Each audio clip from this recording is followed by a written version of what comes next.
It's Wednesday. Finally, after it feels like forever. And it's right. Oh, I screwed up the intro. It's fine. It's Wednesday. You know what that means. It's time for the Great Show. Yes. I lose track of this every single time. It's one of those, it's not that I own the company or whatever, but for the first time in forever, we're on Wednesdays again, and we're back on Wednesdays, for at least the foreseeable future with you and I doing the thing, and Matty when he gets here, and our guest when she gets here. So it's going to be a good day for sure. 2 hours of the Greg Cherry Show. My God.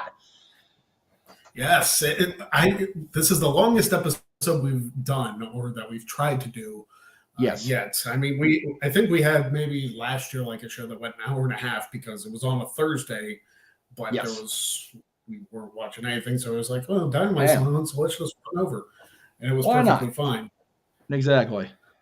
But this time, it's I don't want to say it's going to be a low key episode because we do have a lot of good things planned. We do have Matty's going to be joining us in just a little bit, and of course, Kate from Fightful will be joining us shortly. And Matty apparently has a game plan for us. I'm a little scared, not gonna lie. Yeah, I am too, because I don't really know what it entails. Yeah. Like I didn't do any research onto the game that he's played before, so I don't know if our trivia minds are going to be put to work or if it's going to be something completely different. Yeah, it's definitely something to think about. And on top of all the stuff we have planned, AEW is certainly loading up their 2 hours coming up at TBS tonight after we're done, and I get to go cover all that crap over at NoDQ.com. So it's going to be one of those nights for sure. So I'm looking forward to all of it, man. I'm people keep Jeff, you ever gonna like do what you say and say what you mean and actually take that break? And I said, yeah, after WrestleMania 40, I got this. I'm good. Until the Wednesday after WrestleMania 40. Yeah. Well, actually Thursday because I'll be on the show with you Wednesday, but Yeah. Then again, this show kind of is a break for you. We've discussed this. This is fair because you don't have to worry about shit. I know. I just sit back and throw on whatever shirt. I'm throwing this shirt on because I'm doing Talk Wrestling after Dynamite tonight because yesterday was such a cluster. So it's just kind of like, all right, let's see what unfolds in the next 2 hours. It's going to be mayhem and chaos, and I love every bit of it. Well, we mentioned him earlier, and he is now bringing Matty Laws. Yeah, what up, brother? Matt, the Quizanin today. How y'all doing? Matt the Quizanin. Oh Lord, I'm already scared. Wow. Yeah. That's a name and a half right there. It is. How y'all doing today? You better do the whole that thing too. Do you want me to start getting it all frizzed up? Oh jeez. It's going full on. This never had that much hair though. So there you go. I tried doing the faux hawk when I was younger, and I Lord. absolutely hated the look on me. So right. Yeah, we Dylan. He was younger, so he didn't really have a choice. His mother forced a mohawk on him, and I think one of the fairies inside Pixie Hollow at Disneyland put it over because she was Vidya. She was the evil fairy. Everybody else was like, okay. So mohawks have to be applied properly. They have to be a certain way. It just doesn't work. D, my little brother, he actually at one point had a mohawk. Big Chuck Liddell fan, so he wanted the low cut mohawk. Well, he didn't think it looked good, so he tried to even it up himself and ended up really fucking it up. And he had an entire week span where he was just skinhead Devin. Yeah, it's I've tried on occasion to edge the sideburns off just because I look terrible with sideburns. And there's one couple weeks ago I just went too far up, and it's like, oh, okay, well here comes Ball Jeff again. Hell with it. That shit. I mean, that's like when I shave. Like if I nick a part of the mustache or the goatee, it's gone. It's all good. Yeah, it's frustrating because as guys, we have to we try to either maintain a certain look of facial hair or we just go meh if we get too wound up, which is I guess it's a blessing and a burden because you do want to try different things out, try to shake it up, but at the same time it's like you sit there and you're just tired, just like Brother, the only thing that I can air quotes try is I used to line it up around the chin until I got called a douchebag, and I stopped doing it that way. So the only other thing is I gotta wait for this shit to connect. Right. Maybe, just maybe, Matty Mustache will be a thing. There you go. Yeah, we have a You realize this is like 2 weeks of it growing in, right? Yes, exactly. Yeah, we have a guy that does the wraparounds for, I say we because I'm part of the team. The Ducks wraparound guy on their calls, Kent French, and he's had this goatee that just tries to grow in so much, and he's a douchebag anyway. So just having the goatee, it's like, okay, he's extra douche. Okay, yeah, thanks. So having you say that, it was funny hearing you call it a douchebag goatee. Well, now that you say that, I'm starting to notice that I do get that little spot right there. Yeah, maybe if we make enough money one of these times, I'll just do the Michael Cole soul patch. Michael Cole before he started getting respected again. Oh God, awful. It's the worst. But how's your week? Not too bad. I do want to break that up real quick because we do have a donation from Ratnick, who also says no spin necessary. Appreciate it. Do you want me to sing for you guys? And much like Angel in the chat, he's asking, what are our thoughts on the new, as he put it, thoughts on WWE's newest mid-card title? I mean, consolation prize. I mean, world title. Right. Yeah. It's definitely a consolation prize. I love the way it looks, though. I might be alone here, but I love the design.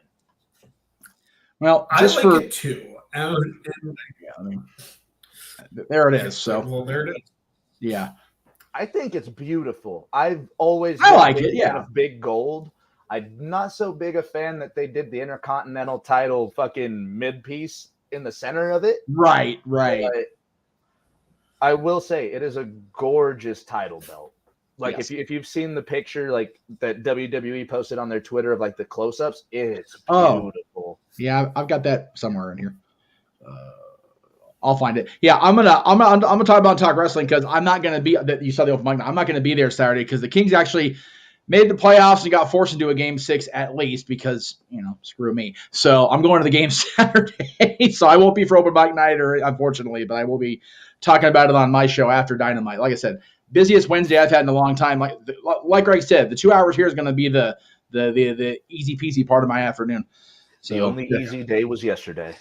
Oh no! If you saw the rant I went on last night after I got home from my day, Tuesday was one of the worst days I've had in a long time. I'm sorry, Jeff. No. It's not. It is what it is. I vented it out. I processed it. It was just. I pointed out when I have to rely on people to, coordinate things, and only one of them actually ends up being reliable in a bastion of sanity, whereas the entirety of a team of one stream and the entirety of a team of dental orthodontist office workers can't locate a 15-year-old tall-ass loud kid in the middle of his appointment, kind of makes for a shitty Tuesday. Yeah. So, yeah, to say the very least, I am Big G today. I am happy as hell to be here. Because yesterday was crap. Yesterday was really good for me. I had Tom Grossi on after the day of the Rogers trade, so that was hilarious. Right? Yeah, I'm glad you brought it up because I know, Greg. We were going to talk about it. I was going to talk about it on our sports bar yesterday. I ended up not being a part of that show. Nice to have confirmation at least, right, Greg, that he's finally going to go. I mean, it's about time. I still have to play him this year. Go ahead, Greg. I'm sorry. I didn't hear what you said. There was very much speculation that he was going to go to the Jets. I feel like back in February, maybe earlier than that. Yeah. And they finally agreed to terms to send Aaron Rodgers to the Jets. The Packers did. And yes. It should be a very interesting draft tomorrow night. Yeah. The NFL draft is already freaking here. I'll be live, guys. So if you guys want to tune in and say your thoughts on your teams, feel free.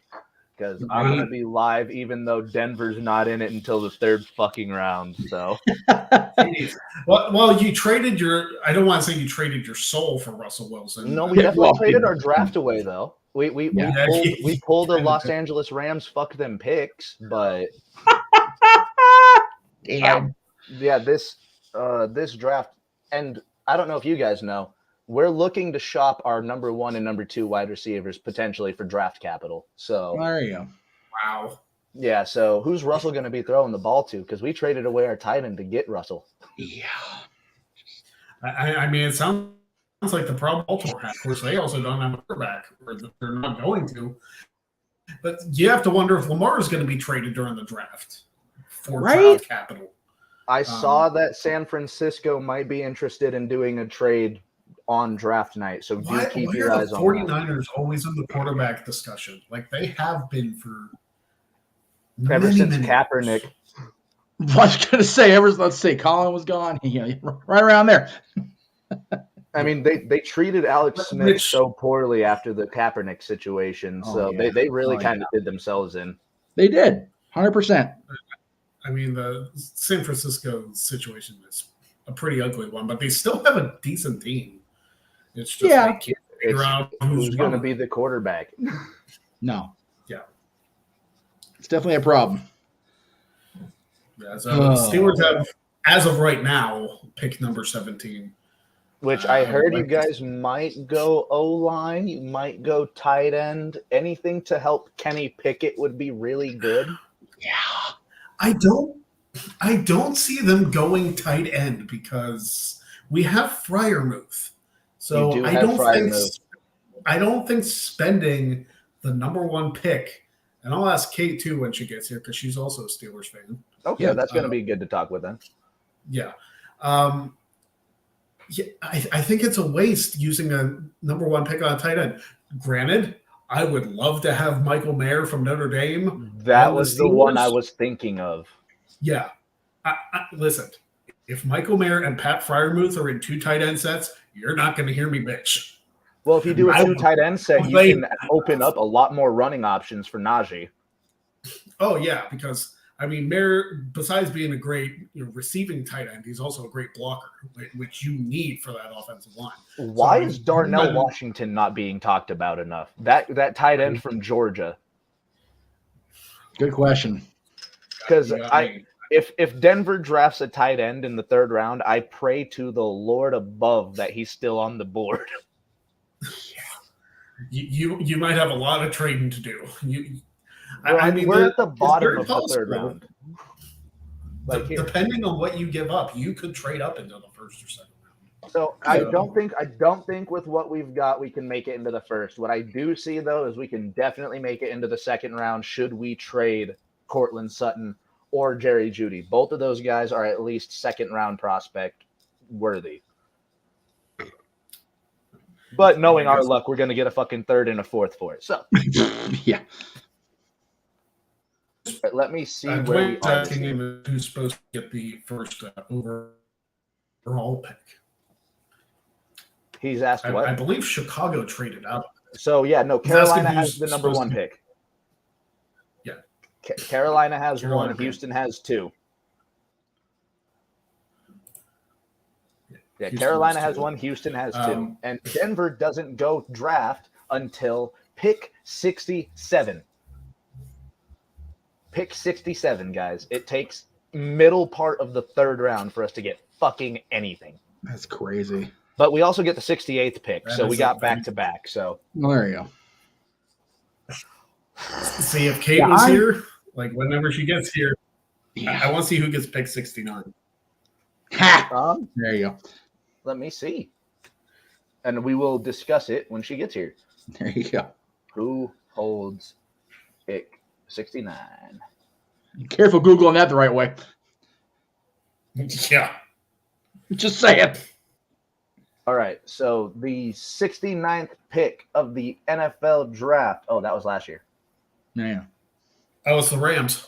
All right. I will say the Rams. I will say though, somebody has a. That's very fitting, actually. Right. Yes, somebody has a website dedicated to the number 69th pick in every NFL draft. As they should. Just we let the kid know about that site and just let her just enjoy herself with that. That's tremendous. Nice. Absolutely. That's good stuff. Lord. Well, the Steelers, it's weird this year because the first round only has 31 picks. I forget who lost their pick. It was the Commanders, right? Probably because it's Cleveland. Oh no, I'm sorry, Washington. Sorry, Washington. I think it was the Commanders. Yeah, if you count the first 32 picks, the Steelers technically have 2 first-round picks. Oh, there you go. Yeah, because thanks to the Chase Claypool trade, which still hurts my heart a little bit. I still can't believe you guys got rid of him, but I can't either. But he went to the fucking Bengals, didn't he? No, he went to the Bears. Bears. Yeah. Now, if he went to the Bengals, the Steelers pick would have been way lower, I'm sure. But true.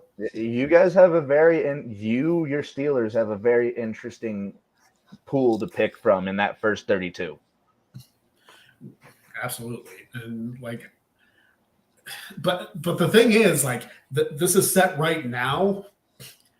But and this is the reason I will never do a mock draft as far as the NFL goes. Because by the second pick, it could all be completely clustered. Yeah. Trades get picked away. It's all ridiculous. It's like you could predict, hey, this team's going to trade up and this team. Once you do that, everything's out the window. So I haven't been following it as closely as Jarrett Bailey has been. I will suggest go to his Twitter account. He's got amazing content coming out about this NFL draft. Yes, he does. But Jarrett Bailey, I think, is my NFL source if it's not Adam Schefter or Ian Rappaport. Yes. If everything I've been seeing is true, Bryce Young should be number 1 going to the Panthers. Should the Panthers take C.J. Stroud, the entire draft board is essentially a free-for-all.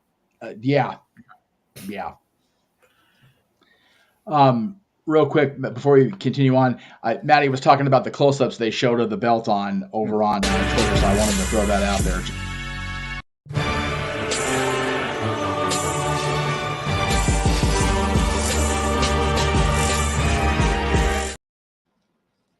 I really like it. Didn't mean to say the sound. Sorry about that. I really like it. I was going to say. They do have the old world heavyweight title crown at the very top of it as well, which I love. Which is a nice touch. Yeah. It's just a really pretty belt. I'm probably going to buy one. Yeah, my thing with and Aaron pointed out very quickly that it feels like a consolation prize, but that's only if it's awarded to Cody. If Cody doesn't finish this story of his by beating Roman Reigns for what appears to be now the consolidated WWE Championship, because they're really pushing the hell out of this history of that championship, the fact that, which champion identify most with this particular version of the belt, they're doing it all over their social media. So if it is maintaining the lineage of the WWE Championship, but carrying on with Roman being champion for 1,000 days, which, Greg and I can both take that math and no. But either way, he has to do it against Roman. And for my money, JJ threw it out there first. I've seen our buddy Good Mike Work Commentary do it. I've seen a lot of people throw it out there now that it's kind of out there. Cody needs to either win Money in the Bank or find a way to get a shot, call the shot on Raw, and win it in the Garden at SmackDown. That way he can finish the story where it started, which was with Dusty in the Garden. Has to be that point for me. Here's the thing, though.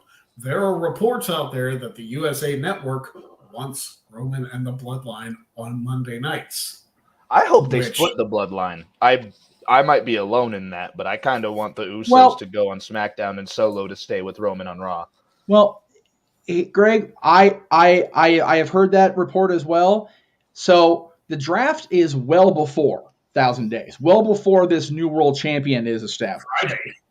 It's Friday. That's when the draft starts. As I was saying, the draft is Friday and Monday. Aaron's covering that as well because he'll be back from vacation. Thank God Almighty. I ain't doing that shit. It's that early? Yeah, the draft is Friday and Monday. Yeah, the draft starts Friday and ends at the end of Monday Night Raw. I'm so glad I'm not recording Friday. No kidding. I'm glad I'm working Thursday and Friday. I don't have to worry about covering it, to be honest with you. But my thing is draft Roman to SmackDown. That way, I'm sorry, draft Roman to Raw. Make sure Cody stays on Raw, and then, you still have it where Roman finds a way to I'm still on SmackDown because I'm Roman effing Reigns, or however you want to say it. And it's blue.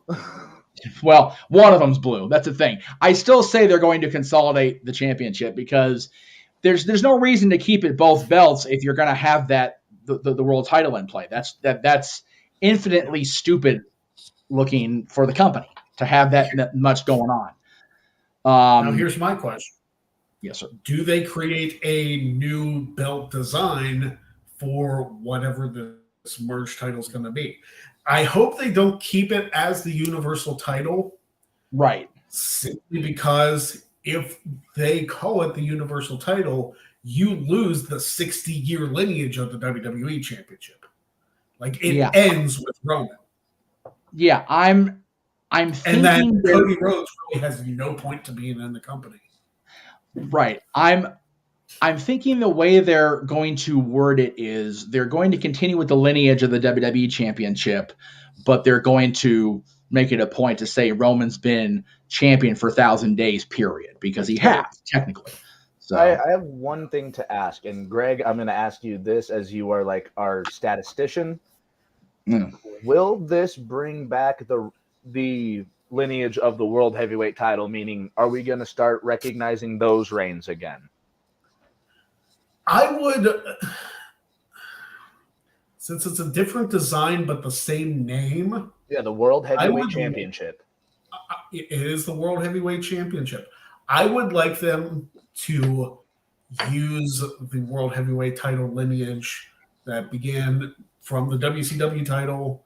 Exactly. That's what I would like. The WCW title is technically a separate lineage. The World Heavyweight title from 2002 to 2013 is its own lineage. I hope they continue to use that, just like when the United States title disappeared in 2001 after the Survivor Series, and that was brought back in 2003. The U.S. title lineage stayed from the original United States title from the NWA. Hence Honky Tonk still having the longest reign. Well, that's the Intercontinental. That's the Intercontinental, yeah. But the Intercontinental title was merged in 2002 and then brought back in 2003 in the lineage. That was so stupid. They got rid of the Intercontinental. Okay, it was. That was so dumb. Well, it's like, we're just going to have one champion on the show. But screw that. Like, why? I only talk about that storyline because it was the Katie Vick storyline entwined with it that got me my start. Oh, fucking hell. otherwise, no, we don't talk about it. Yeah, the unification of the world and the Intercontinental title was the Katie Vick storyline. And that was after consolidating the European and Hardcore into the Intercontinental. So Rob ended up being like bringing back bad memories. Already ended up being like a three-way champion at the same time. And I even talked about that when I had him on the show in 2008. He's like, "Did I hold this one?" I'm going. Last one to hold Big Gold would have been the last person to hold the unified World Heavyweight WWE. Well, as far as the World Heavyweight, yeah, but no, I mean, he was asking me offhand. World Heavyweight technically was. Would you count it as Cena because he was the last recognized world heavyweight? Because he was the last one to hold Big Gold before they just merged it into the logo belt, right? Well, see, Lesnar won. I was going to say, Lesnar won both belts from Cena, which I also don't talk about that match very often. I was there and it was tragic or traumatic, I should say. But Lesnar walked out of SummerSlam with the Big Gold and the 2013 logo belt raised up, and then he appeared on Raw with just the 2013 belt, right? Well, he didn't appear on Raw with it. He walked out, and the Authority awarded it to him. And that was the start of the logo era belt. The network era logo. Network era logo, because Dwayne brought the logo belt. Right. And that was only is him. anybody still upset with Dwayne for that? I wasn't in the first place, only because I was one of the few John Cena loyalists that wasn't a fan of the spinner belt. Never, to be honest with you, even John didn't like the spinner world title. He liked the spinner US title. The Rock would at least bring something that was more designed. Yeah, I just wanted to be rid of the spinner title completely. Yes, honestly. Yes, they did. They absolutely was did. like a makeshift. Well, when did they stop actually having it spin? I feel like it was after Edge won it and then Cena won it back, right? I think it still spun through his like year-long reign, and then when he vacated it because he got injured in the match with Mr. Kennedy, they still have the design, but the middle plate didn't spin anymore. Yeah. Right, because if you remember when he regained the championship from Edge, it was the rated R, but it still spun. Yeah, but I'll never forget because Rob and his infinite pothead speak. He was awarded the ECW title. And he goes, "I'm gonna keep this one too. Look, it spins."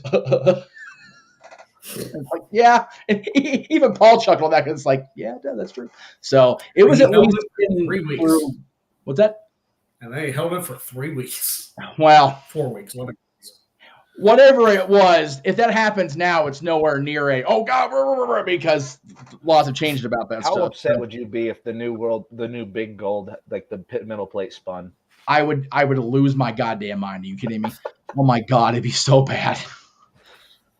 Just because that giant W was already gaudy and ugly looking enough, like no. Should you? Okay, so when I was a kid, I had one of the replica belts, and the sound it would make as it spun was atrocious. Oh, the toy one or the real one? The toy one. I want to know how bad. Oh my god! I want to know how bad the actual metal spinner sounded. So the actual replica belts, like the ones they sold for hundreds or whatever, it's nowhere near as loud. The thing is, the toy one, it's made for kids, and all kids' toys are designed to drive their parents absolutely effing bananas, and that did, with no exception. The good part was that belt became Dylan's autograph template. Okay. So many people signed it. I'm like, okay, no more spinny, no more touchy. So it's put away. Put away into somewhere safe where it doesn't get messed with, because ironically enough, the first ever autographs he got from any wrestler, this is including going to independent shows with me when I was working the SoCal Indies, the first people he ever took pictures with and autographs from, the first person ever was Ted DiBiase Jr. And you go, ooh. I had to cover that story on Monday.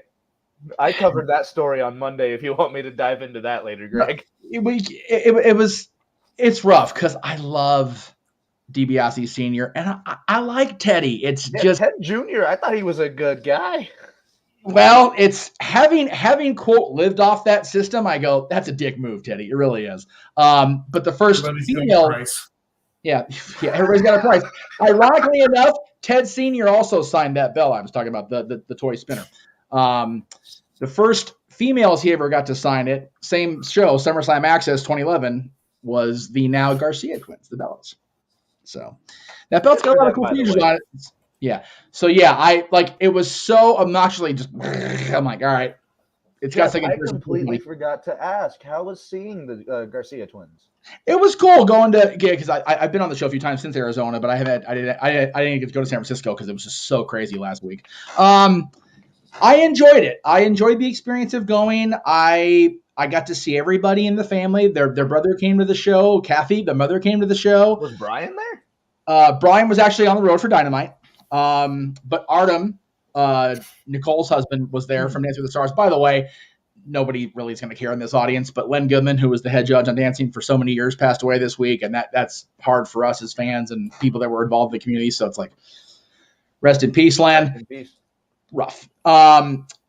I got to see everybody, and I mean everybody, because as they were dumping out, and we were waiting in the lobby to talk to Bree and Nicole after the show because we were hanging out anyway. The door, the double door from the little staging area to the lobby opens up, and Johnny Ace, sees me from across the room, and I get the death stare because he knows who I am. Hey! no, he didn't say a word. And I'm sitting there going, what? Because everybody came up to me, and like Kathy hugged me, and I got a fist bump from their brother, and both the girls were just loving to see me, and saying how much Brian missed being out here and missed the team and everything. And Ace just looked like if looks could kill, he would have eviscerated me right there. I'm gonna kick your ass, Jeff. Pretty much. And it's like, man, it's been almost 12 years since he and I had our little spat. And it's like, damn, Johnny, really? Just because you got busted for having Vince sloppy seconds, you're going to hold shit against me still? You got bigger fish to fry there, brother. Seriously. Motherfucker, especially whenever you're the fucker that did it. It's like, and I didn't even report that. I was long out of the game by then. It's just, he just is determined to be an asshole because he'll never be as big a name in wrestling as his brother, as his tag team partner, the Dynamic Dudes. Or even his fucking stepdaughters. Yeah, exactly. So Ace is forever an ace hole. Here's to you, Johnny. Ace hole. Ace hole. Yeah. So yeah, other than that, wonderful experience. Hell of a drive. It takes a long time to get out to Phoenix from California when you're driving, I'll tell you what. But the only thing he contributed to wrestling was the cutter, and people have done it better since. So. Yeah, you know what? His contributions outside of that awful voice of his and his bullshit attitude can't be undersold. But he's just such an asshole. It is what it is. So yes, that was my experience seeing the Brie and Nicole, which they were still the Bells at that point. They hadn't gone through the officially name change yet, but I wish them success. I know I've harped on them a lot for years, but I had no reason to have beef with them anymore. So it's good for them. Speaking of good for them, I heard Trinity is going to be at Impact tapings coming up. That was that major surprise they're talking about. That's the rumor anyway. And if that's true, I'm happy for her. Like I am too. Greg, I found that funny. I thought sure when they said major surprise, they were going to pull a swerve and bring out freaking Cardona and Myers and just the Major Brothers. Like, really? That was my thought process, Greg. Even though yeah. I will say. I mean, I kind of thought the same thing too. It's like they're kind of already there, aren't they? Right, but that would be Impact to do, just to throw a swerve at everybody. I mean, remember the phenomenal surprise? I mean, that feels more like a Cardona thing to do. Like, hey, it's a major surprise. Major yeah, exactly. See what we did.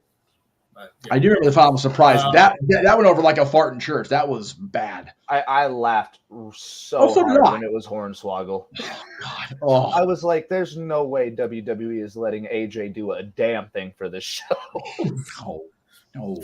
Although he did appear on it was via tape, but he did appear on Slammiversary. It was very cool. I actually really thought that it was cool that everybody did what they did for that Slammiversary show.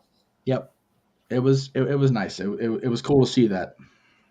It's weird to think that Impact has lasted, like Impact Wrestling has lasted, what? 20 years? Twice as long as WCW? Yeah, Impact. Yeah. It always had a good surrounding 3 times longer than the Nitro run. Well, I feel like Impact always had a good surrounding cast, like Don West, Mike Tenay. You always had good heads around there. Yeah. When you think about people were, reading that company last rites, when Aaron and our other co-host and I went back there in 2004, they were already saying, it's already on the decline. And here we are, outlasted an independently owned Ring of Honor, outlasted all these other shows that, said we're never going to go. Lasted longer than the actual WCW brand. You figured 1988 to 2001 went longer than that. Than the original ECW, which really the original ECW was only not even 10 years. No, I was about to say I think it only made 6. Well, counting the Easter days, it was just over 9. But yeah. Okay, yeah. And either way, combined. they've lasted longer than both the original run of WCW and almost the original run of ECW, which is crazy. It lasted longer than both the original ECW and WWE ECW. Definitely combined. Yes. Yeah. Which was what it was. ECW as a whole has not lasted longer than Impact. No. Well, to be fair, ECW as a whole, it went into a creative hole after they got bought. And it's crazy because Impact has been one of those ones that actually fell to like 2001 WCW levels and somehow found a way to actually crawl out of that ditch that they made themselves. Yeah, and people are like in the chat, they're quick to point to Hogan and Bischoff going over there. I'm not going to deny that Hogan and Bischoff running creative on that company definitely wasn't beneficial to the overall thing because it has become what it's become. But if you really think about it, and again, this is me not defending Hogan outright. I am going to have a legitimate actual point to my thought process here. Yes, money was lost. Yes. Other than aces and eights, creative was what it was. Mm-hmm. Losing AJ Styles was bad. So bad for that company. And that happened on Hogan and Dixie's watch, without a doubt. But if you think about the fact that people as aware as a good chunk of hardcore wrestling fans were aware of TNA wrestling. I knew about it when I was like 8 years old. Like that's how long I've been watching Impact Wrestling. Yeah. But when you put, much like WCW in 1994, when you put that logo next to that red and yellow Fu Manchu mustache, people, ooh, that's where Hulk Hogan is. Let's go see what's going on. Mm-hmm. Even if it's the drizzling shits, Hulk Hogan's there. So let's go see what's going on. Now, one thing I will say, Dwayne said that Don and Mike gelled like Ross and Lawler. My hot take for the night, I always prefer Don West and Mike Tenay over Ross and Lawler. Interesting. I was always much more, because Don West had an emotion very similar to Jim Ross. Mike Tenay also had that, but was such a good color commentator that they were both able to play off each other as if they were having normal conversations while watching wrestling. Yeah. I'm going to add to this a little bit. I think I know why West and Tenay came across as more like believable. They didn't have Vince in their ear. Right. Mm-hmm. Yeah. And I also think, Mike Tenay as a play-by-play man, definitely. I think if you combine Mike Tenay's knowledge of all sports and his love of wrestling with Mauro Ranallo's passion for play-by-play, you've got the perfect commentator, play-by-play man rather, because Mike could deliver and call the action. He was just very dry when he did it. Adam just put in, if only Tony Schiavone stayed more than one day in TNA. Tony at that point was not in the right headspace to be back in wrestling. Yeah, I was about to say, Tony cut a terrible promo during that first show, didn't he? It wasn't the first show. It was early on, though. He made fun of Paul Bearer, Percy Pringle, and then made fun of Goldilocks, and then went in on Mike Tenay. Yeah, he called her a big-titted bimbo, if I wasn't not mistaken.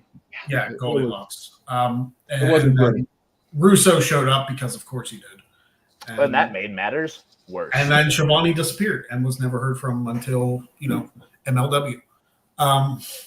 Schiavone did phenomenal in MLW. Yeah. He came in there and cut that promo, and was basically, it was inferred that Russo brought him in just to shoot on Tenay because, Tony, at least in the promo, tried to claim that Mike knew more about the demise of WCW. It's like, Tony, you're executive producer. Shut the hell up. Like, give me a break.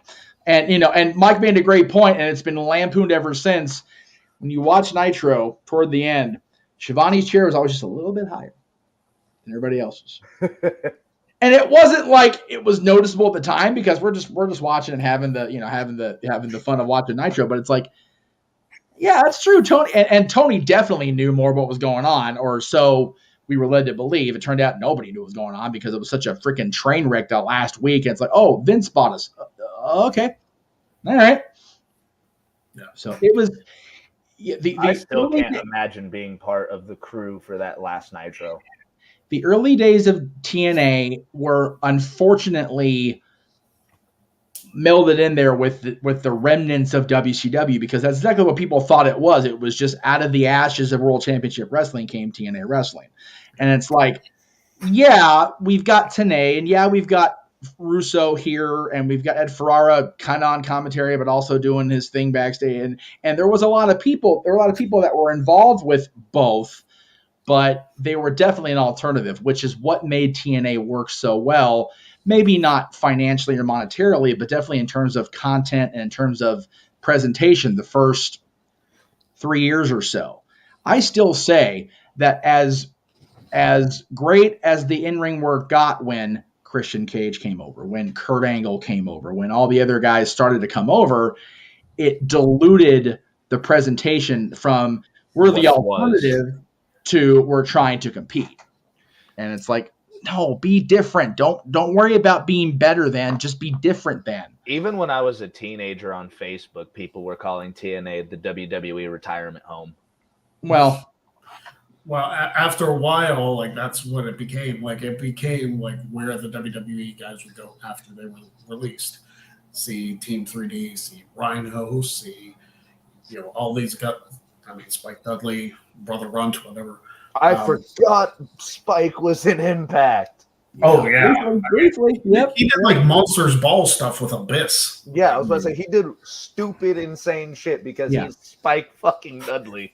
Yeah, there were a lot of really cool moments with the quote unquote WWE castaways or whatever, but that's right. That's what they were called.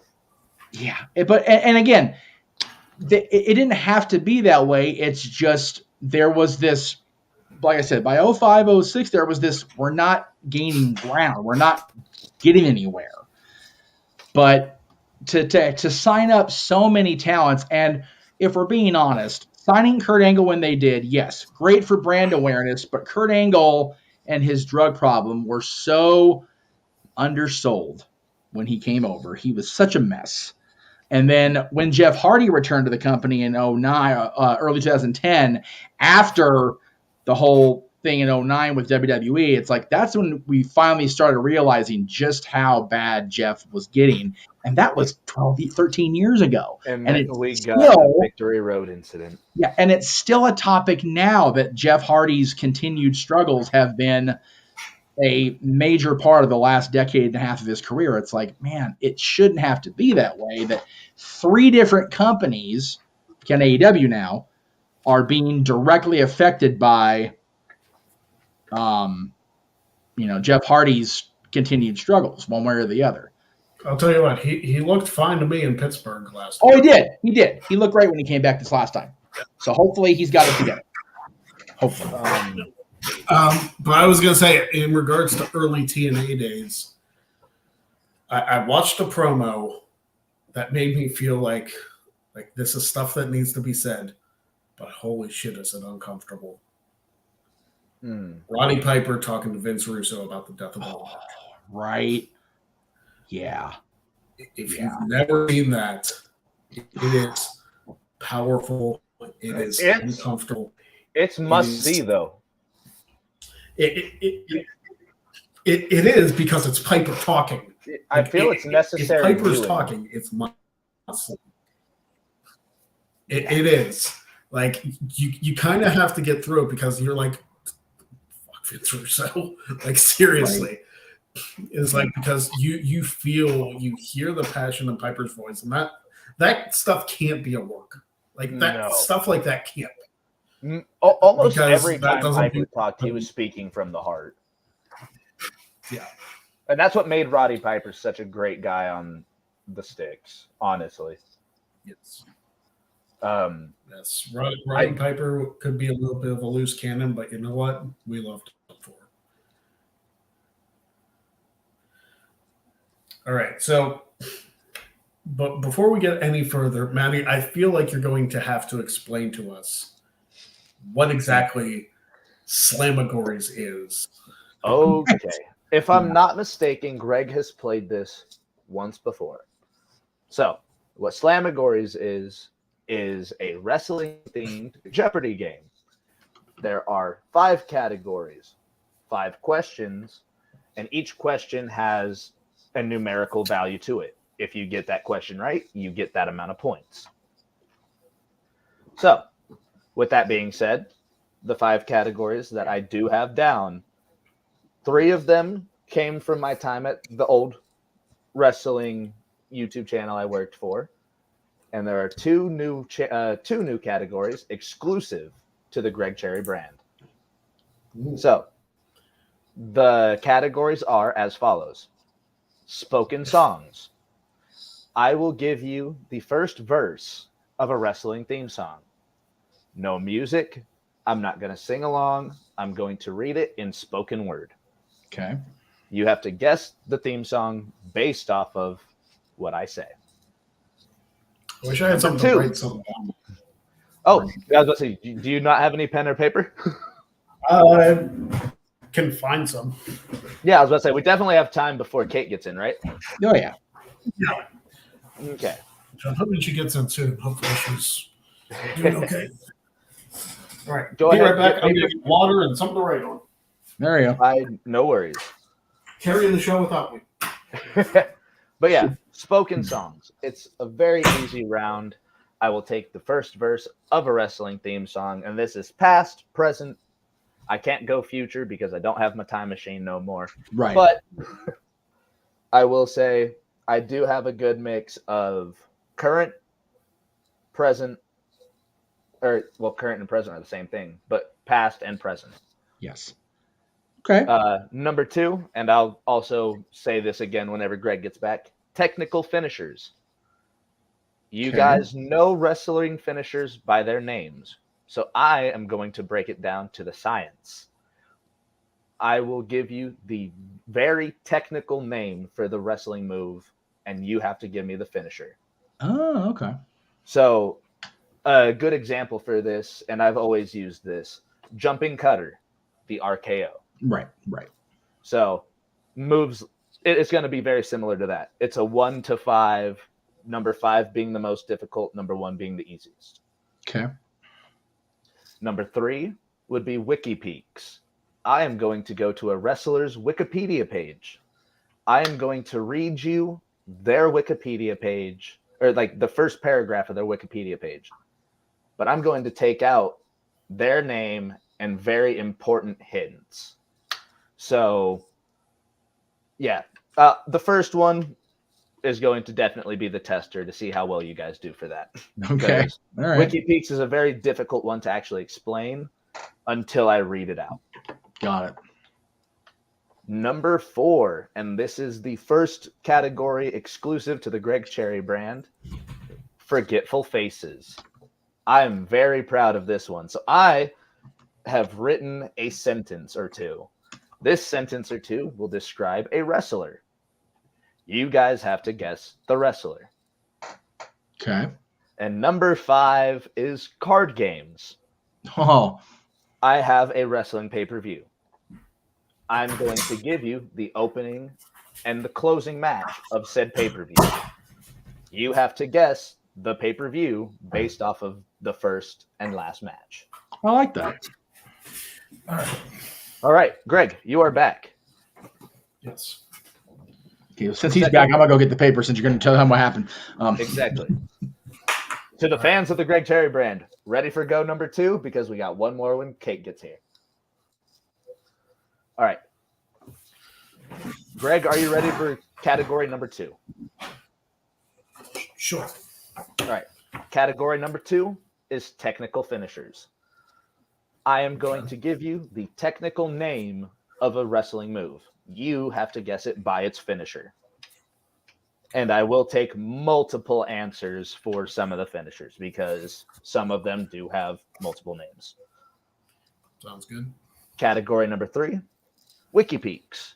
I am going to read the first paragraph of a wrestler's Wikipedia page, but I will blank out certain parts of the paragraph that won't give away their name, but yeah.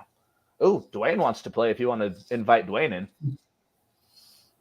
Possibly. I mean, let's All right, what's the next category? Category number 4, Forgetful Faces. This is a category exclusive to the Greg Cherry brand, and so is the next one. Forgetful Faces, I have written about a sentence or two about a wrestler, and you have to guess who they are based off of the sentence or two. Okay. That is Forgetful Faces. And number 5, the last one that is exclusive to the Greg Cherry brand, is card games. I have a pay-per-view, and I will give you the opening and the closing match of the pay-per-view. You have to guess what pay-per-view it is based off of the opening and closing match. All right. Let's do it. And that is Slammagories. I'm very excited because I have not done something like this in forever. All right. Jeff, if you're ready, I am. All right. All right. So there are 5 categories. Each category has 5 questions.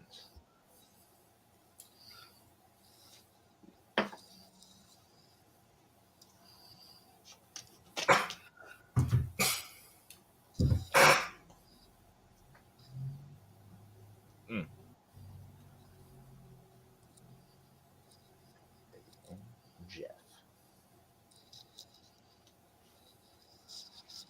And I will decide who starts unless Kate is joining anytime soon. She'll be joining at some point. I think we should just start the game. No worries. So, since there are only 2 of you, that makes it easy. Greg, this is your show. Heads or tails? I will take tails. It is tails. Nice. So, Greg, I'll get the tail over me. I see how it is. You get the first choice of which category, and this is very much so Jeopardy themed. So answers will come in the form of okay. Who is or what is. Okay. Is there buzzing because I feel like there's lag? Yes. So. Oh, okay. If there's a bad lag, hold on. So yeah, there is. There is? Okay. Mm-hmm. So for this, since it is just 2 people, you pick a category. If you get it incorrect, it'll go to the next person. Okay. And that is how we'll do it. All right.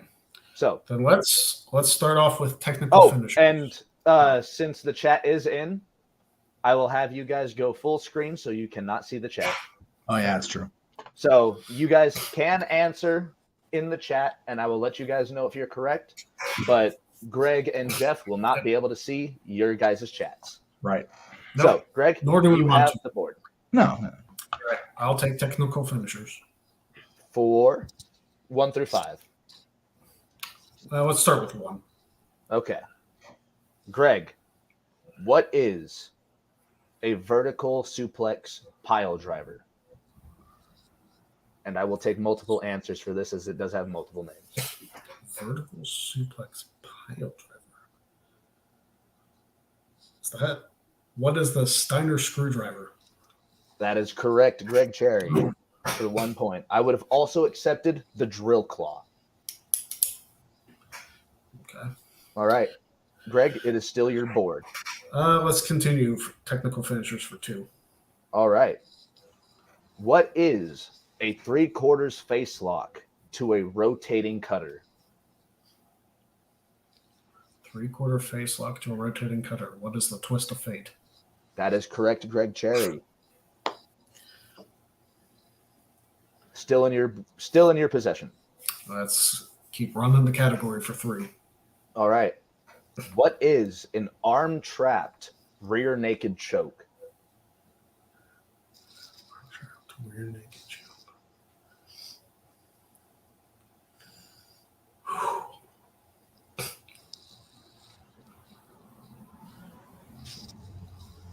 I don't think this is right, but I'm going to say what is the cross-face chicken leg?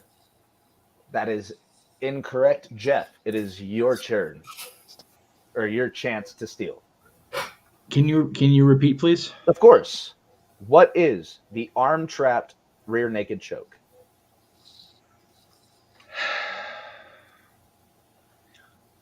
I'm going to go with, I'm going to say Taz Mission for lack of saying Kata Hajime correctly. Well, you actually got both names correct. Okay, there you go. 3 points. It is the Taz Mission. I was trying to envision it in my head. It's like, it sounds like the Kata Hajime, but I wasn't sure. Yep. Because the arm is trapped upwards, and it is a rear naked choke. Yes. Jeff, the board is yours. Same category. Let's just keep on going. All right. For 4 points. Jeff, what is a suplex to a double knee backbreaker? Oh. And I only know of one person that does this, so I only have one name for it. Damn. I should have picked a different category. A suplex into a double knee backbreaker.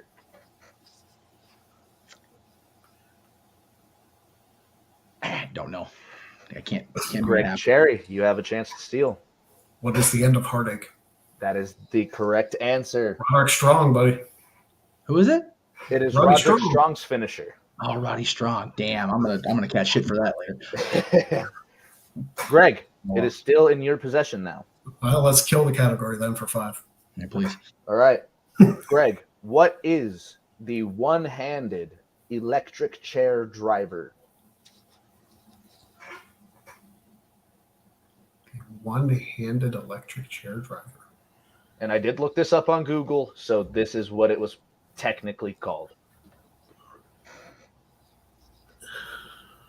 If it's not this, I have no idea what it is. What is the one-winged angel?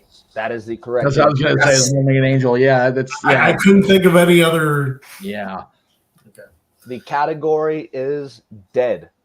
All right. Greg, there is WikiPeaks, there is spoken songs, there is forgetful faces, and there is card games.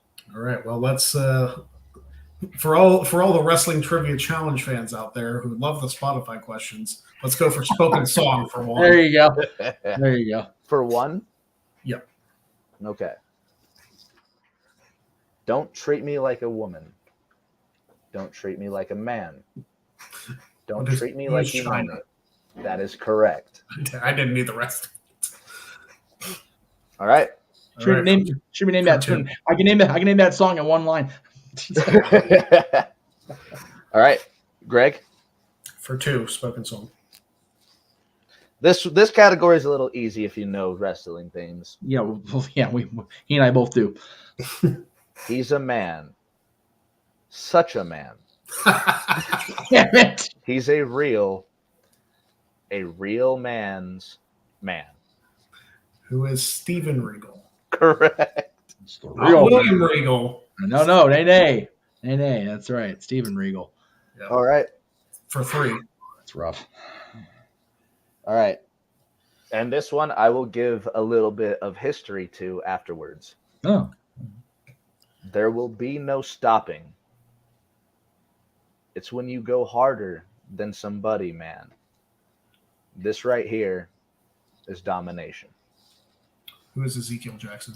Correct. Big Zeke, now, yeah. So something I did not know about this song going into creating this game. If you go back to the Brawl for All, it was the Brawl for All thing. They used the exact same beat. Yeah,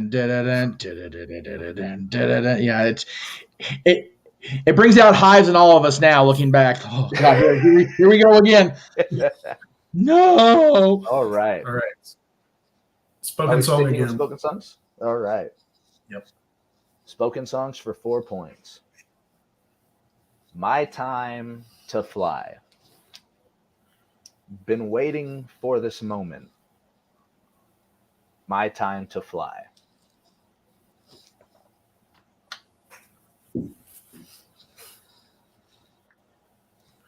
Ooh.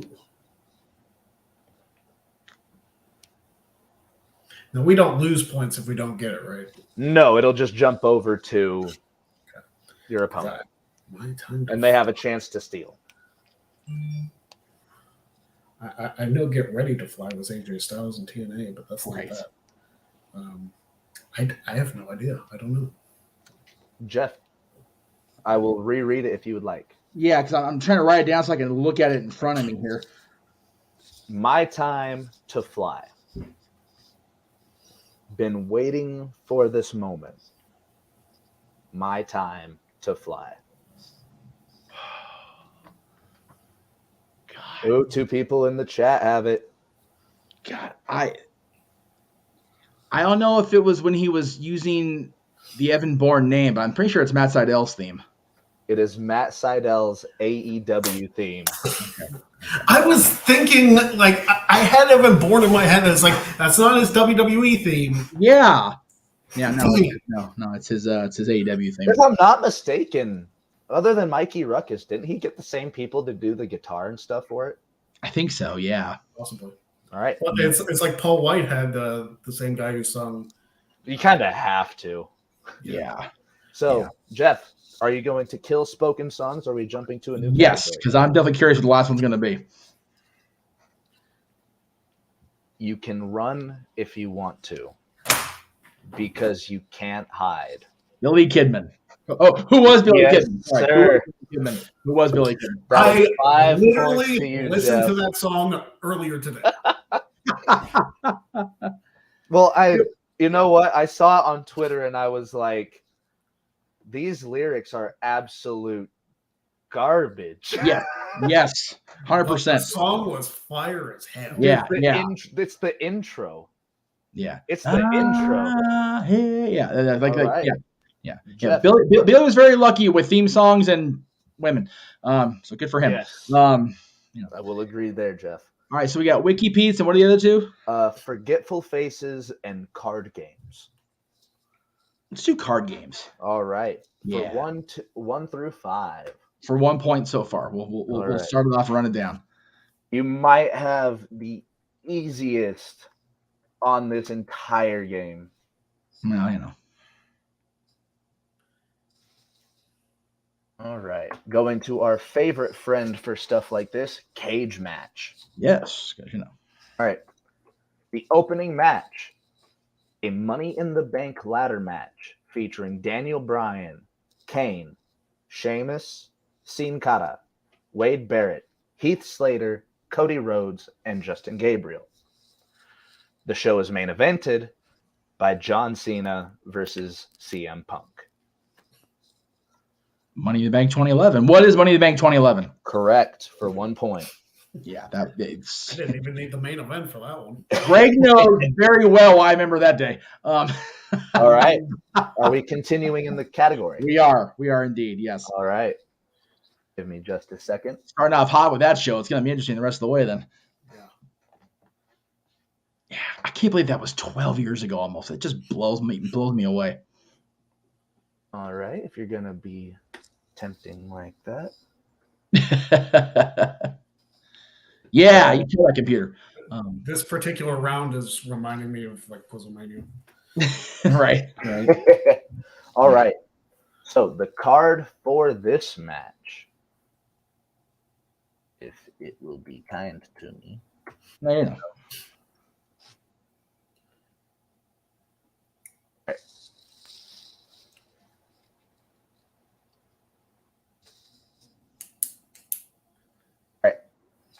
Opening match.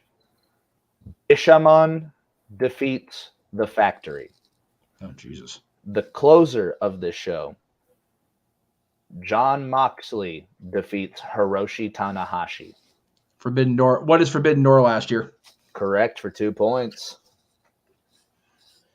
Wouldn't have got it if you hadn't said Moxley's name because I'd have been like, it's a New Japan show. Oh, shit. All right. Are we continuing? We are indeed. I feel like the main event makes this round easy. The main event does kind of make this round a little bit easy unless the pay-per-view is different. Yeah, you know.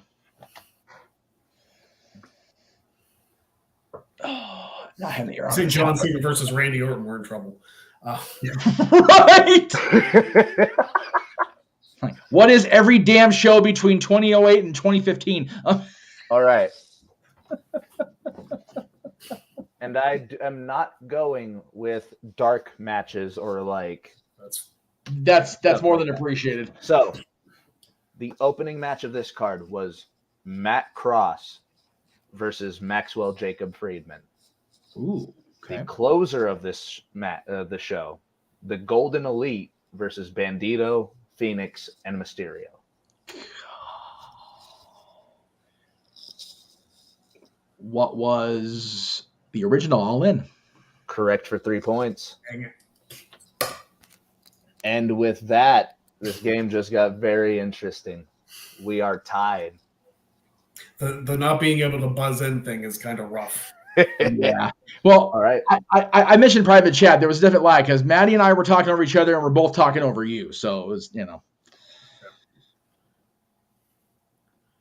So same category for 4 points or whatever the next increment is. All right.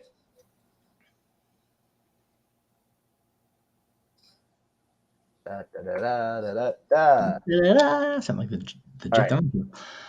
The opening match to this card, a 10-way elimination X Division rankings match. Good grief. Do you want me to read all of the contestants? Just for posterity, yeah. Just to okay.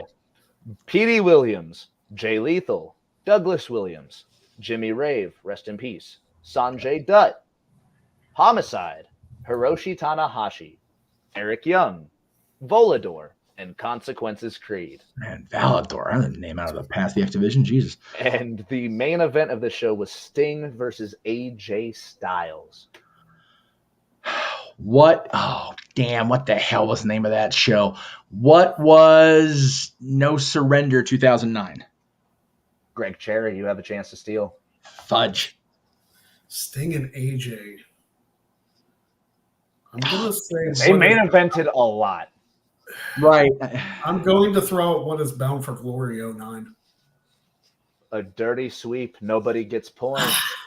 Which means the category goes back to Jeff. It was Turning Point 2008. Damn. Okay. I was thinking it was the first time Sting beat AJ. AJ beat Sting for the TNA championship. I know that wasn't the right answer. So anyway, for Glory that year. That's what I was thinking too. Yeah. All right. Damn. And do you want to continue with the final match of this? Love of God, yeah. Let's get out of this now because now it just got weird. The opening match of this show. Shawn Michaels defeats El Matador. The main event, Hogan defeats Sid Justice. That's the 5-pointer? What was WrestleMania 8? Yep. Yeah, that was. I knew it from the opening match. Yeah, so did I. Yeah. It's like. Well, just watched every WrestleMania like every year or something. All right. Yeah. And I'm pretty sure Shawn and Tito only wrestled once a pay-per-view ever. There are 2 categories remaining, my friends. We have Wiki Peeps and we have Forgetful Faces. Jeff, it is in your category. You have a 5-point lead. Forgetful Faces sounds the most difficult. Let's go ahead and start banging that out now. For one, or are we going for one? All right. I may have a former WWF champion as my father, but I am most known for being a love slave. Jeez. Who is Shawn, the chiropractor Stasiak? That is correct for 1 point. Meat. I would have accepted meat as well. Yes. Hey, you know what? He was original meaty men doing slappy man things, whatever the hell that phrase is. So there you go. Big meaty men slapping meat. Yeah, there you go. Number 2. Yes. My brother is the most dangerous man alive, or at least in storyline. Damn. Who was Ryan Shamrock? That is correct for 2 points. Yes. Alicia, the hell was Alicia's last name? I don't remember. It's Alicia Nichols. It is now. Yeah, it wasn't. That's her married name now. Mm-hmm. But yeah. All right. Number 3. I'm very intelligent for being a blonde, but for some reason, I'm always asked, who the fuck am I?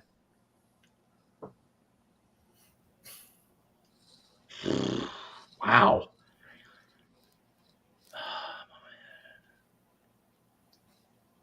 I don't know. Not a clue. Not a guess? Not a guess. No, sir. Greg Cherry. I will read it one more time. Yeah. I am very intelligent for being a blonde, but for some reason, I'm always asked who the fuck I am. Wow. I feel like there's a very obvious thing that I'm missing here. Yeah. It's a deep cut. This is a deep cut. I got nothing. It's Griff Garrison. Oh, damn it. Who the fuck is Griff Garrison? Yeah. I don't even remember that. Isn't that awful? Wow. All right. Jeff, it is still in your court. Are we going for number 4? Yes, we are. I am one of the head bookers for Japan, but my time in the ring was rather decorated in gold.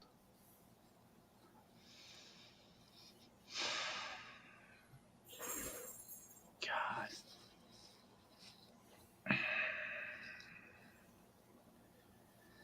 I only know right now who one of the bookers is in New Japan, so I will say who is Geto. Greg Cherry. I don't know any of the bookers in Japan. Frick. I don't know. Jeff is so close. If he's close, I got nothing.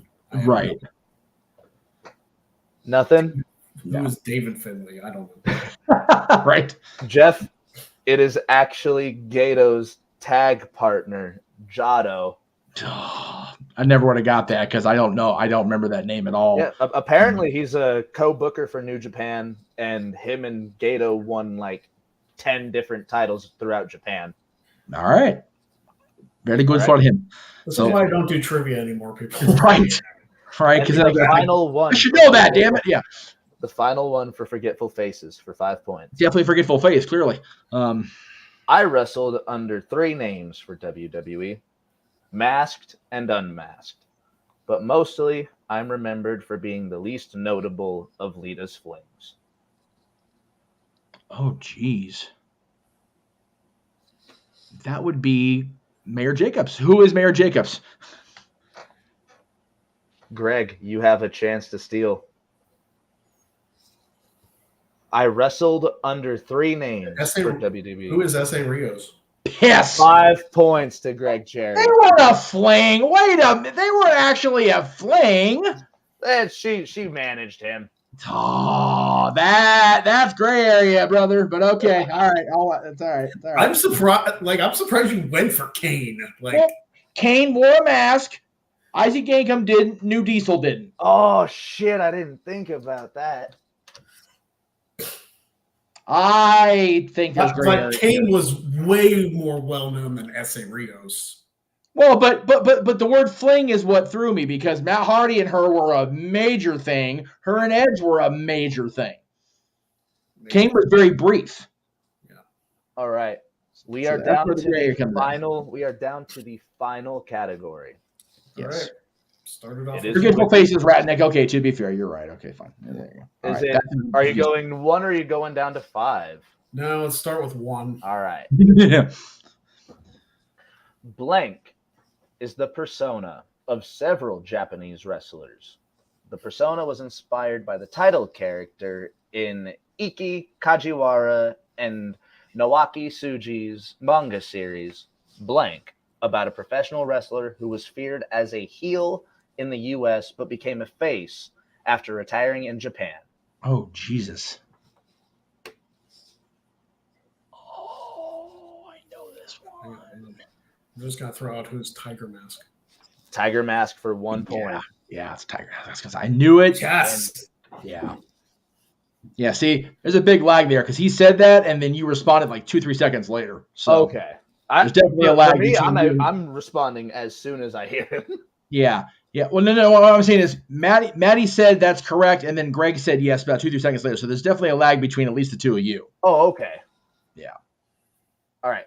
Number 2. Blank was an American professional wrestler, better known by the ring name Blank.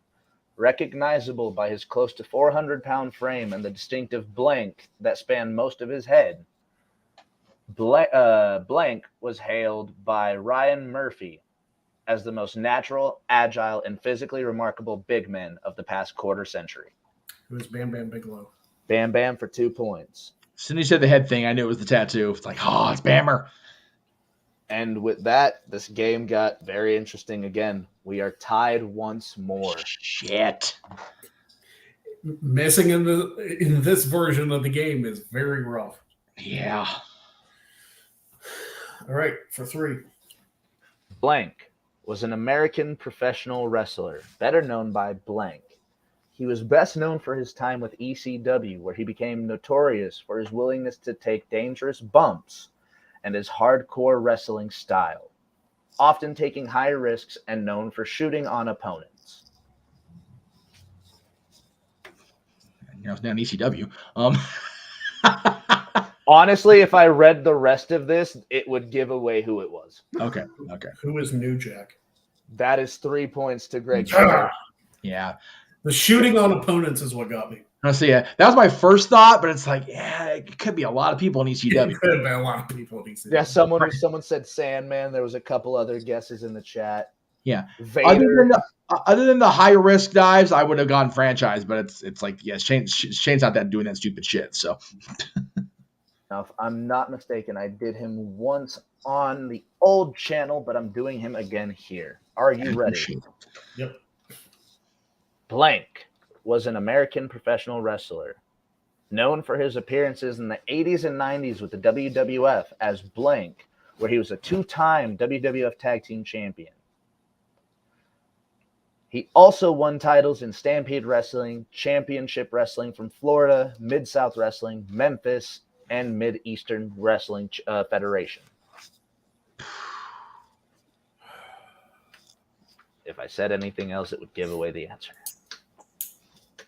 damn. Yeah, 4 and 5 get kind of difficult. I'm going to throw out who is the Dynamite Kid. You were close. Kind of. Jeff, you have a chance to steal. Around that era, Greg. Go ahead and run it back for me again, Will do. please.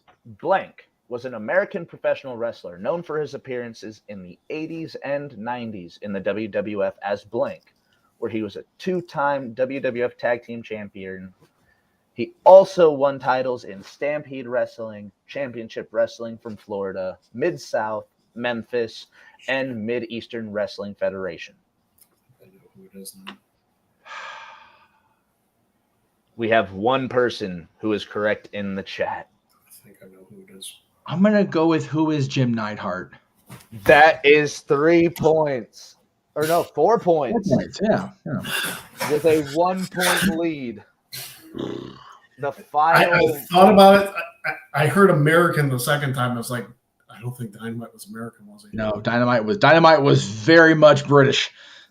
Yeah, so when I heard American the second time, I was like, frick, it's Jim Neidhart. Yeah.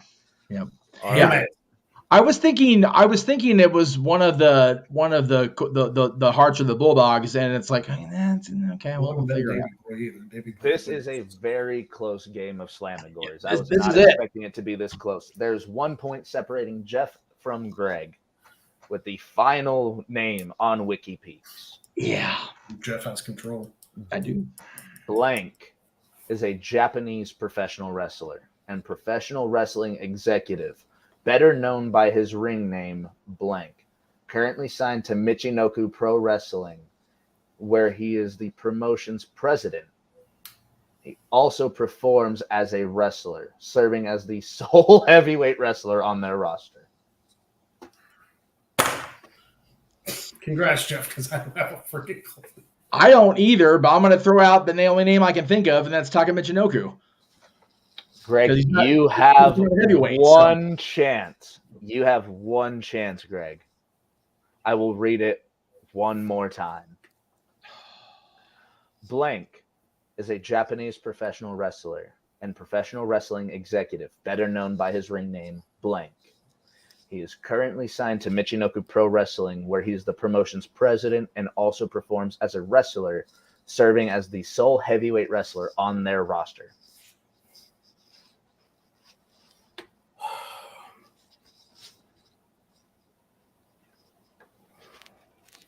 Can't even think of Japanese, like any Japanese. If you want, I genuinely can continue, as it won't give away anything until later in the paragraph. That's fine. I don't know if it'll help, but Blank is also known for his appearances in other promotions such as All Japan, New Japan, Frontier, and to most American fans, his one-time stint with the WWF in 94 to 96. Shit, I got no. In the WWF, you said? 94 to 96. Wow. Oh, for fudge sakes. I know who it is now. God darn it. I still don't. But I'm gonna throw out Omari. Jeff. Okay. You already have the win. Right. But I don't know his name now, so forgive me. I never could pronounce his name in Japan, but who was Hakushi? to finish off Slammagories, it was in fact Jinsei Shinzaki. God bless you. WWF's Hakushi. Hakushi, yeah. Once you finish, like I remember Hakushi had that thing with Brett and the King for the original In Your House. An amazing match between him and Brett, by the way. But what I remember him most for now is him in ECW battling Robin Sabu, because that was a hell of a. As a matter of fact, I think it was either a match with him or a match that Bam Bam was involved in, where Robin Sabu did the double table dive, and that the corner of that chair or the table came up instead of down, and nearly clipped RVD's eyelid right clean off. It was ugly. Yeah, I was about to say, I definitely had to dig deep for that one. And Hakushi's got a major deep dive. The Wikipedia definitely did not fail me for the fifth question. No, I'm actually kind of. I mean, win or lose, I'm glad we did that last, because that was a hell of a fantastic score from both of you. Right, 29 to Greg and 30 to Jeff. That is, if I would have taken Jeff earlier, it would have been 35. But yeah, 30 to 29. You guys did fucking amazing. Thank you. It's the first time Just beat me in any trivia-related thing in 5 years. Well, holy hell. Well, okay, you beat me in the Iron Man match 5 years ago. It was before that the last time I beat you. So yeah, it's been a minute. Good thing the title's retired. I'd be annoyed. I don't want that anyway, man. I paid no for you to have it. Shit. Hey, if you guys I'm mad about the Jim Neidhart one. Like I should have. That's a goal. Yeah. If you guys ever want, I'm always willing to make these games for the Greg Cherry Show. Absolutely. If you ever do longer shows like this, Greg, I'm always willing to make a game of Slammagories. That works. I feel like we need. Like, I would like to do another Jack of all trades at some point, but like I'd like to get like big guests for that, you know. Mm-hmm. Right. All right, so we're in our normal time slot now that Slammagories brought us into it. Yes. So we do have Dynamite happening tonight in 30 minutes. Yeah. And I'm recapping it for New DQ. God help me. But again, if you want to donate to the show, if you want to see the wheel spin on that big TV back there, it's all set up. You can actually see what. Yeah, I was going to bring that up earlier in the show, but we were already in conversation. You were rearranged the room a little bit. He did. I did rearrange the room. I also darkened the logo so you can actually see it instead of a bright white light on the TV. Did you like change the contrast on your TV, or do you actually have to, lowered the brightness all the way to 0? Because oh wow. Otherwise, you could not see what it said. No. God. So after the show, you got to jump it up to at least 50 or what? Oh, I don't plan on using that TV for much of anything other than that. Right. So do you have another laptop like hooked up to that, or? Yeah, I have my old laptop hooked up to that. Okay. Because that's right. Pretty much the desk. You're on the desktop, right? Yeah, I'm on the desktop. Atta baby, and everything's finally fixed itself, like the internet's all worked out. I hope so. Right. All right. Boys, fingers, toes, and eyes crossed. This is a longer show than normal. I shall be right back. Oh, there you go. Hey, that's what it is. We're still waiting on Miss Hensler anyway, so it's all good. My bathroom's right here, by the way. No, you're good, man. You're good. Yeah. All right. That was fun. I enjoyed that shit. That was fun. It was fun.